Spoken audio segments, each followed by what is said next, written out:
dino londo dadi sak judu wong Jawa dadi separuh iki wis dilakoni kabeh.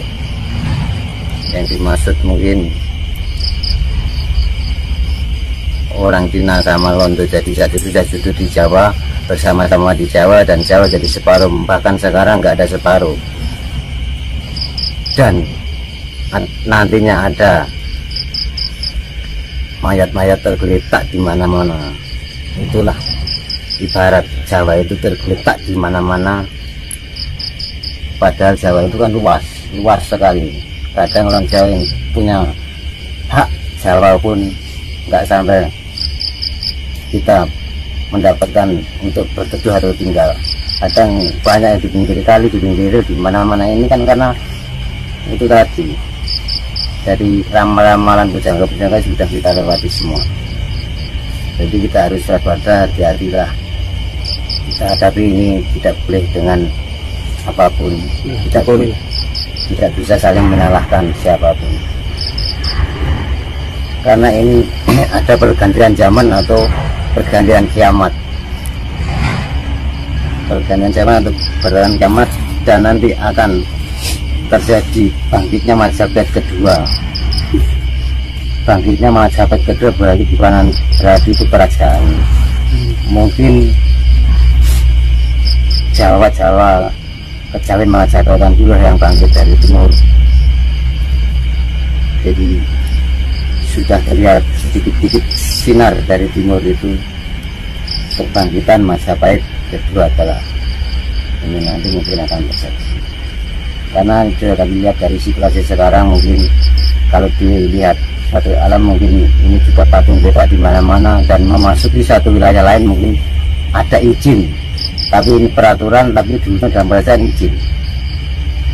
Ini sudah agak kelihatan sedikit-sedikit. Maka kita pahami, maka terjadilah apa yang terjadi. Itu sudah kehendak Allah Subhanahu wa Ta'ala atau Gusti Kang Maha Kuwasa. Kita harus bisa ikhlas segalanya. Makanya kita harus mencari anak-anak muda itu, anak-anak generasi itulah penerus. Jadi jangan kiranya itu langsung diajari dulu, dituntun dulu dalam budi luhur, langsung keutamaan kebaikan, langsung nanti diisi dengan ritual-ritual keprihatinan, baru nanti diisi dengan kanuragan-kanuragan, jadi nanti jadi satria yang pemberani dan jujur. Ada pemimpin-pemimpin yang sejati. Kita harus membentuk seperti itu ajaran-ajaran Jawa sejati. Jadi tidak hanya dari, kalaupun sejarah, kalau tentang perbal mungkin di sana sini sudah ada, di buku, di mana-mana sudah tahu, tapi ajaran budi luhur harus kita tanamkan di generasi-generasi kita. Budi luhur langsung diisi dengan keutamaan kebaikan, lagi dengan ritual-ritual keprihatinan, langsung kanuragan menjadi satria, dan nanti akan menjadi satria-satria yang dinamakan akhirnya tasawuf Jawa. Tasawuf Jawa. Nanti kalau langsung nanti anak-anak muda nanti datang langsung nanti keilmuan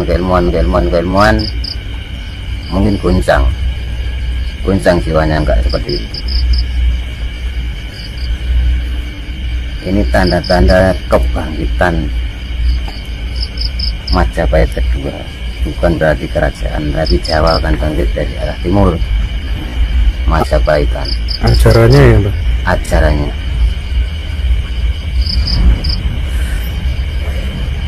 ini harus hati-hati, waspada, karena semua sudah kehendaknya. Kita tak boleh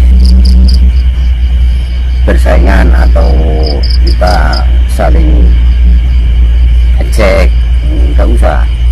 Orang Jawa diejek apapun diam aja, karena orang Jawa itu sejatinya sudah diam dari dulu diam. Kesaktian orang Jawa adalah diam tapi mencermati atau menghayati semua keadaan dihadapi dengan sabar dan mengalah.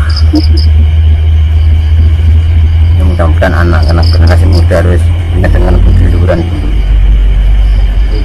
Masalah keilmuan. Kalau kita gembal misalkan dari ajaran buku atau apa, atau dari buku dalam toko-toko buku, anak-anak muda udah beli sejarah atau berapa kali. Yang budi luhurnya ini yang harus digunakan, diajarkan kepada generasi muda. Contohnya budi luhur apa contoh? Ya perilaku, contoh aja berbagi pada orang tua berbudi luhur, nanti kebaikannya perbuatannya ke arah ke situ. Itu keprihatinannya nanti prihatin dalam hal apa saja menerima.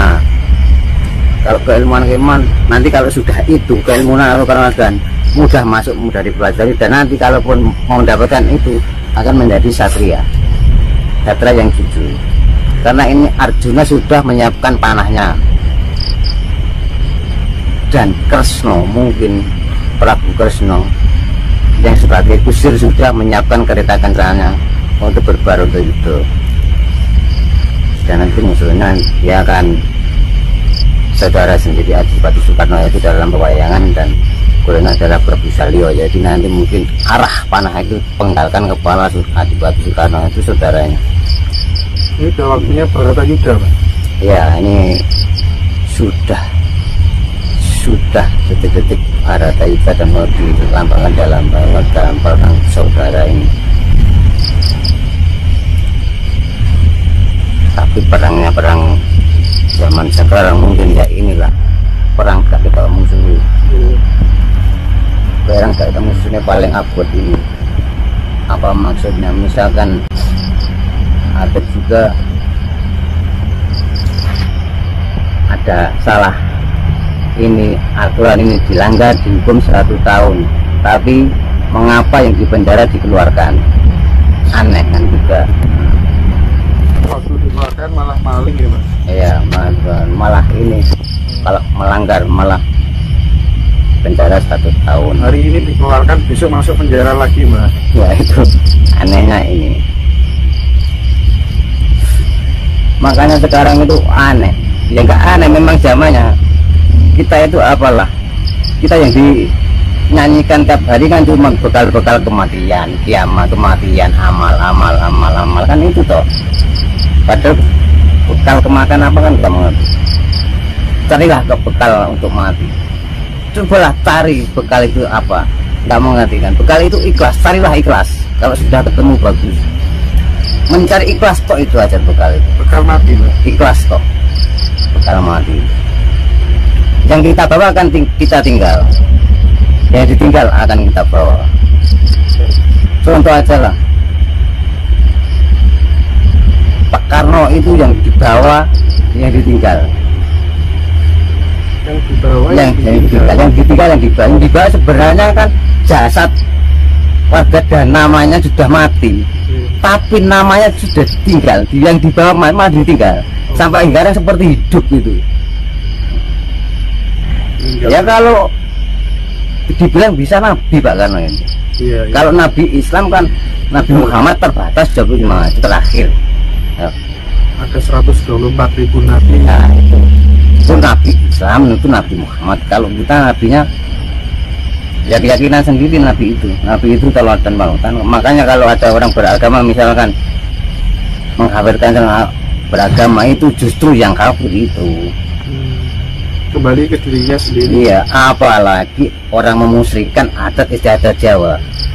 Adat Jawa, istiadat Jawa, musyrik itu musyrik. Buat itu sudah kelihatannya manusia, mungkin bukan manusia itu. Karena kan budaya Jawa itu kan kunci ya. Dasar itu kan sejarah Jawa itu dasar-dasarnya. Jadi harus dikenang, jangan dilupakan sejarah itu. Budaya itu kunci Jawa. Kalau sampai lepas kunci kan sudah budaya Jawa itu. Makanya sekarang itu sudah canggih dari ini karena PAW berbicara dari ini, kecerdasan tanya kebanyakan orang gitu-gitu. Keilmuan diberikan, terus orang itu melakukan. Apakah orang itu setelah melakukan itu akan tercapai tujuannya orang yang meminta itu kan? Sedangkan yang bicara mungkin belum pernah melakukan karena keilmuannya tinggi dan pembicaraannya dalam ini semuanya. Atau juga orang yang bilang waktu itu menjual ayat juga, yang namanya menjual ayat itu ada buku ditulis itu namanya buat ayat, menjual ayat.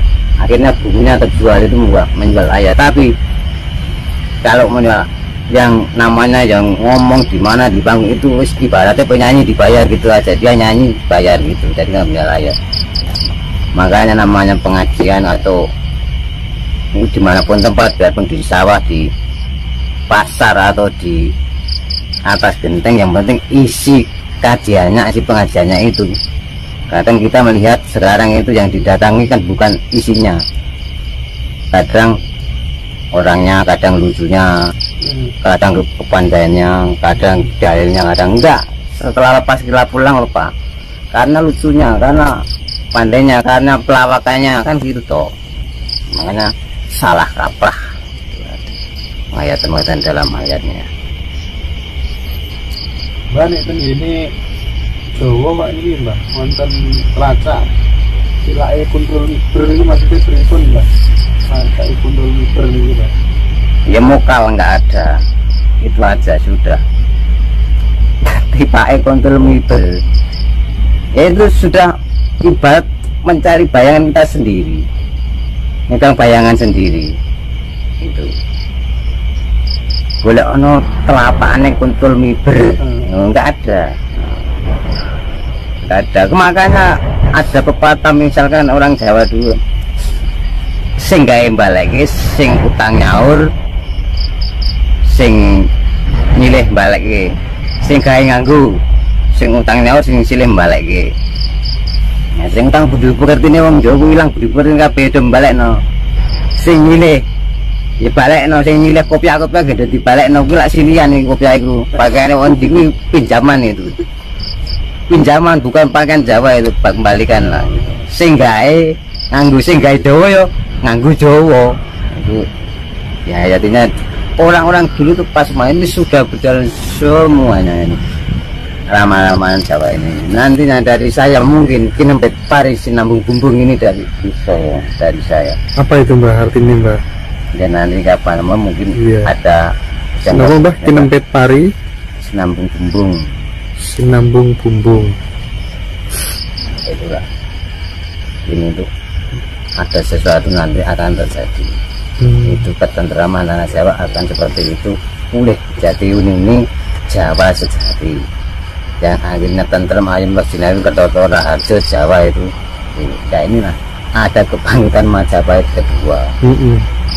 Tapi bukan berarti itu kerajaan, tapi nilai-nilai kepanjaian ke itu ke Majapahitannya, Jawa ke Majapahitan dari sumber itu sudah titik-titik terang. Ada wayang Surum-surum Sorotan Padang dari Jaingalis itu sudah dari timur, jadi matahari sudah sedikit-sedikit mau terbit.